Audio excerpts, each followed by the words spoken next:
Bonjour à tous et bienvenue sur Crédit TV.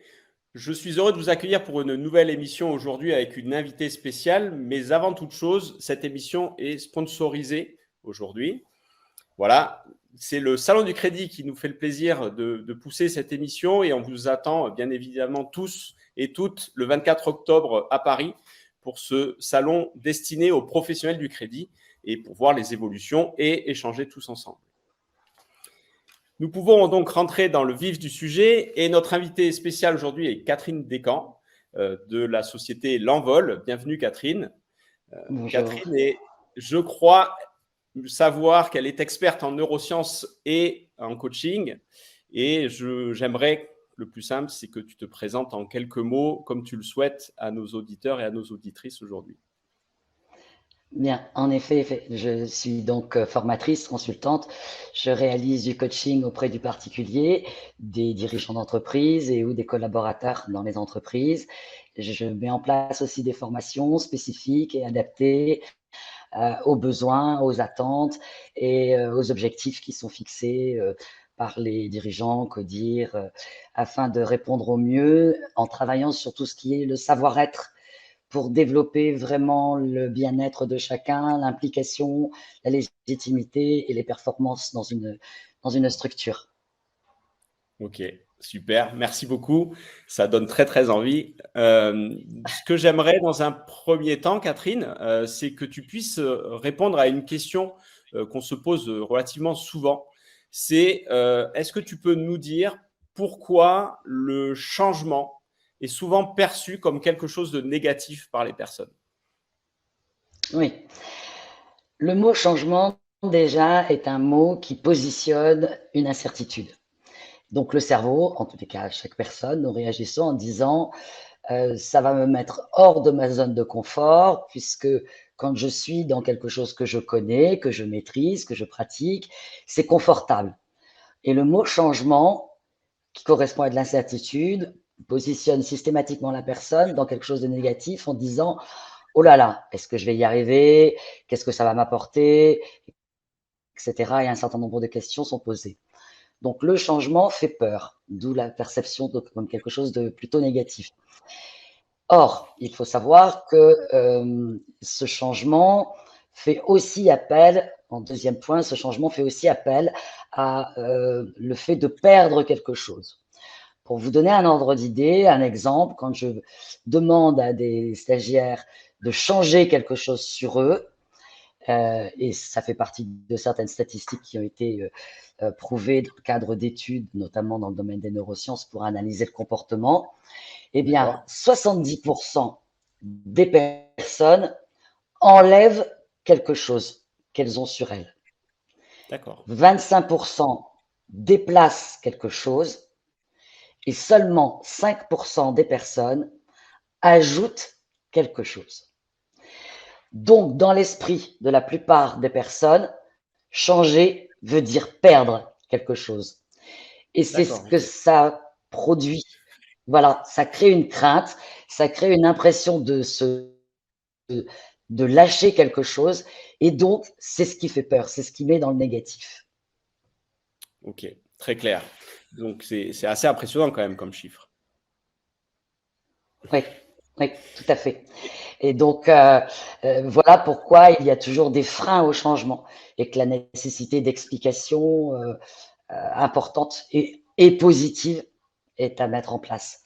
Alors après, on peut parler de la prise de recul et du Oui, oui, tout à questionnement. fait. Je C'est crois que ce que j'allais c'est ce vers dire. quoi. C'est que, est-ce que tu peux préciser, du coup, pour nos auditeurs, quelle est, dans ce phénomène-là, dans ce cheminement-là, l'importance de se questionner, du questionnement personnel et de la prise de recul ou de prendre un peu de hauteur sur soi-même, en fait. Oui, alors en fait, dès lors que l'on parle d'un changement, comme je viens de l'expliquer, chacun a l'impression qu'il va perdre quelque chose. L'importance de prendre du recul et de se poser des questions va permettre de développer, d'activer plus exactement notre préfrontal. Le préfrontal, dans notre cerveau, est la zone de la créativité, la zone du questionnement, la zone du lâcher-prise, la zone de la prise de recul, Et donc, le questionnement permettra de développer d'autres réponses. Bien évidemment, cela nécessite un entraînement. Et quand nous disons à quelqu'un de prendre du recul, c'est par la respiration, c'est par le gestuel. Je me recule, je respire et je m'interroge. Les premières questions à se poser, c'est et si ça marchait? Et si je pouvais en obtenir un autre bénéfice? Et si je pouvais donc, pardon, prendre une autre place et avoir un autre rôle? Très, très orienté, du coup, dans le positivisme, entre guillemets. Le questionnement, c'est plutôt des questions Complètement, toujours axées dans le positif. complètement, Hmm.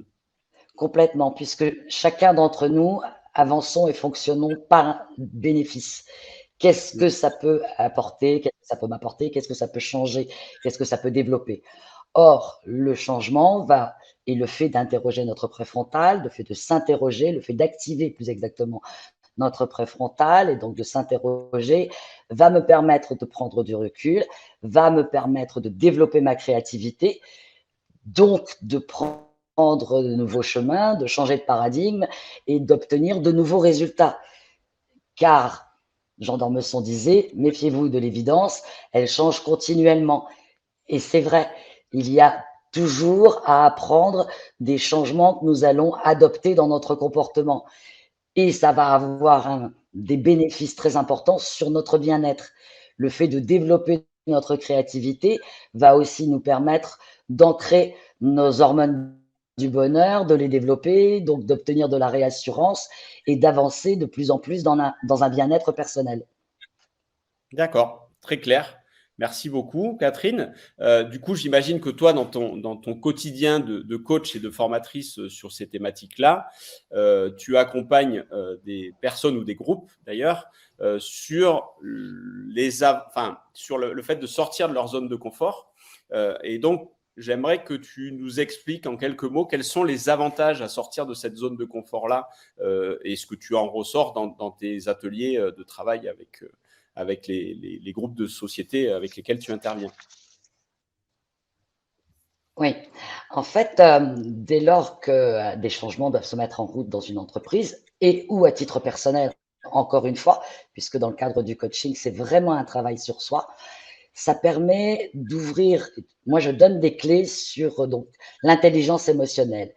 Cette phase de cette méthodologie avec l'intelligence émotionnelle permet donc de plus en plus accéder vers une meilleure connaissance de soi, une meilleure compréhension de soi, et donc de déclencher et de donner des outils et de déclencher tout ce qui va me permettre d'avancer, de grandir, de développer cette implication, de développer cette créativité et d'adopter des comportements de changement positifs et non plus accueillir un changement comme quelque chose qui est susceptible de m'enlever quelque chose que je maîtrise déjà.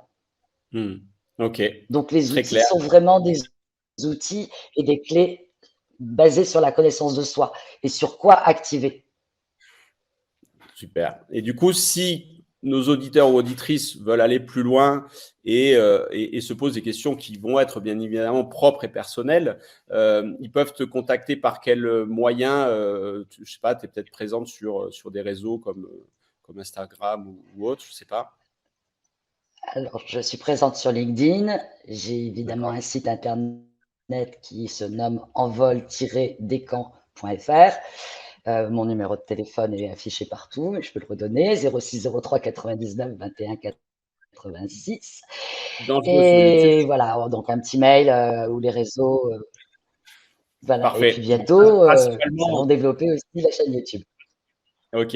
Et donc, principalement sur LinkedIn pour te poser des questions plus personnelles. Euh, Bien Dernière sûr. chose, est-ce que tu aurais un livre à recommander, peut-être sur ce domaine-là, à nos auditeurs, pour qu'ils puissent aussi continuer s'ils se posent des questions? Non? Sur le changement lui-même, en Ouais. fait, je vais beaucoup plus orienter sur, je dirais déjà la connaissance de soi. Le changement est un des outils, en fait, de la connaissance de soi. Le premier livre que je conseille, mais alors très très souvent, c'est L'Alchimiste de Paulo Coelho, parce que c'est quelque chose qui ouvre les possibles en matière de connaissance de soi, de compréhension aussi de soi, de sortir des convictions, des croyances limitantes, etc. Et je trouve que ce livre déjà en base est déjà vraiment intéressant à lire. Ok, merci beaucoup pour ce conseil, Catherine. Je te remercie d'avoir Et participé moi, à cette émission fort enrichissante et je vous souhaite à toutes et toutes une bonne journée. N'oubliez pas de liker la vidéo, ça nous fera un peu de viralité et ça en fera profiter le plus grand nombre. Merci beaucoup, Catherine. À bientôt.